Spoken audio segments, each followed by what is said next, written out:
भारत सिर्फ एक देश नहीं है, ये एक ऐसी जमीन है जिसकी अपनी एक कहानी है जो करोड़ों सालों से लिखी जा रही है। तो चलिए आज इस जमीन के सफर की कहानी को परत दर परत खोलते हैं। ये सवाल ही अपने आप में थोड़ा अजीब लगता है ना कि हमारा देश भारत हमेशा से यहाँ नहीं था। तो चलिए इस सवाल की गहराई में उतरते हैं। ये कोई छोटी मोटी सैर नहीं थी। जरा इस दूरी की कल्पना कीजिए, 9000 किलोमीटर। ये एक पूरे भूभाग की अकेली महाकाव्य यात्रा थी और ये दूरी ही अपने आप में हैरान कर देने वाली है। तो सवाल ये है कि ये कहानी शुरू कहाँ से होती है। इसके लिए हमें समय में बहुत बहुत पीछे जाना होगा। एक ऐसी दुनिया में जब धरती का नक्शा बिल्कुल अलग था और वहां था एक विशाल सुपर कॉन्टिनेंट गोंडवाना। आज की दुनिया को भूल जाइए, जरा कल्पना कीजिए एक ऐसी धरती की जहां आज के ये अलग अलग महाद्वीप नहीं थे, सब एक साथ जुड़े हुए थे एक बड़े से जमीनी टुकड़े के तौर पर। और हमारी कहानी शुरू होती है इसी दक्षिणी सुपर कॉन्टिनेंट गोंडवाना से।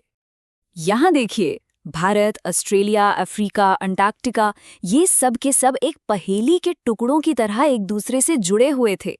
मतलब एक ही जमीन, एक ही तरह का मौसम, एक जैसे पेड़ पौधे और जीव जंतु। कमाल है ना। और सबसे दिलचस्प बात पता है क्या है? इस प्राचीन सुपर कॉन्टिनेंट का नाम भारत से ही निकला है। गोंडवाना नाम मध्य भारत की गोंड जनजातियों के इलाके से लिया गया है। संस्कृत में इसका मतलब है गोंडों का जंगल। मतलब इस पूरी प्राचीन दुनिया का नाम हमारे अपने इतिहास से कितना गहरा जुड़ा है।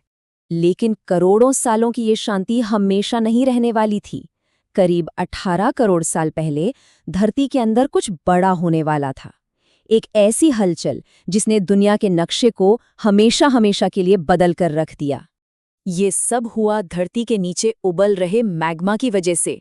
जब अंदर का दबाव बहुत ज्यादा बढ़ गया तो उसने गोंडवाना को तोड़ना शुरू कर दिया और यहीं से शुरू हुई भारतीय प्लेट की वो लंबी अकेली यात्रा उत्तर की तरफ।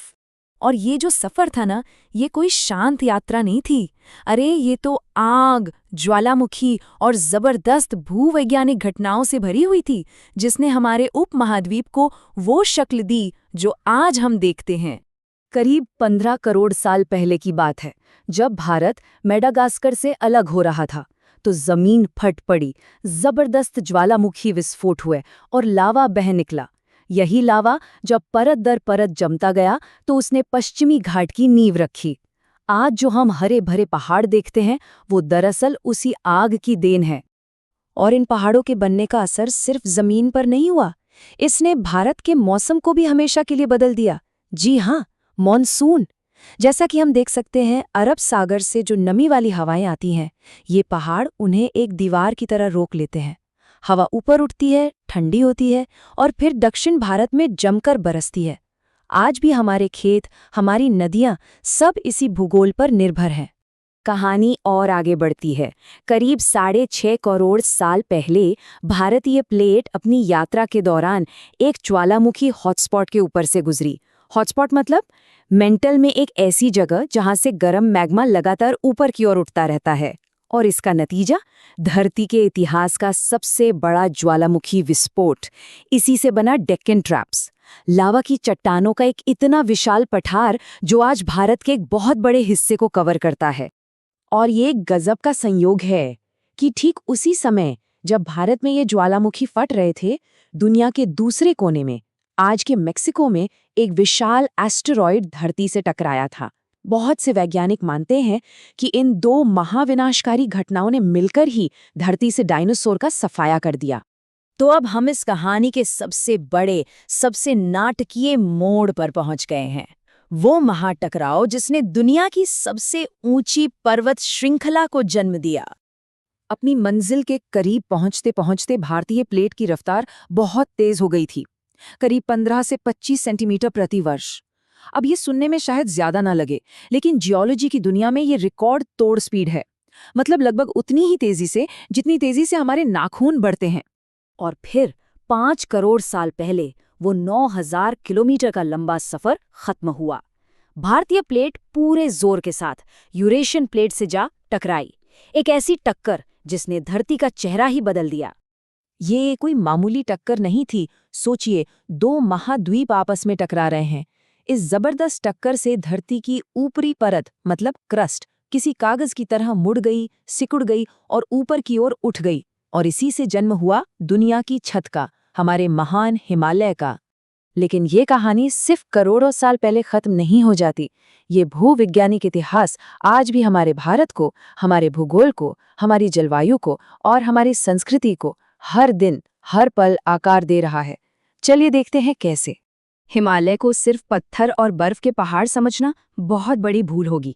सच तो ये है कि ये पर्वत भारत की जान है, हमारी आत्मा है। करोड़ों लोगों की जिंदगी इन पर टिकी है।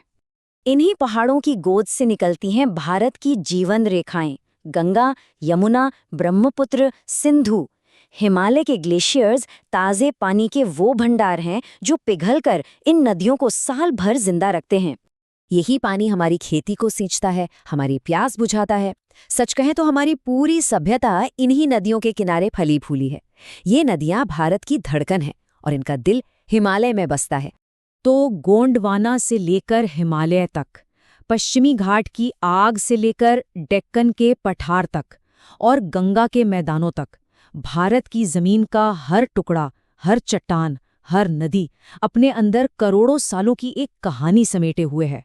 तो अगली बार जब किसी ऊंचे पहाड़ को देखें या किसी बहती नदी के किनारे खड़े हों, तो एक पल के लिए रुकिएगा, सोचिएगा कि क्या सिर्फ एक नज़ारा देखा जा रहा है या फिर करोड़ों सालों में लिखी जा रही एक जिंदा कहानी का गवाह बना जा रहा है।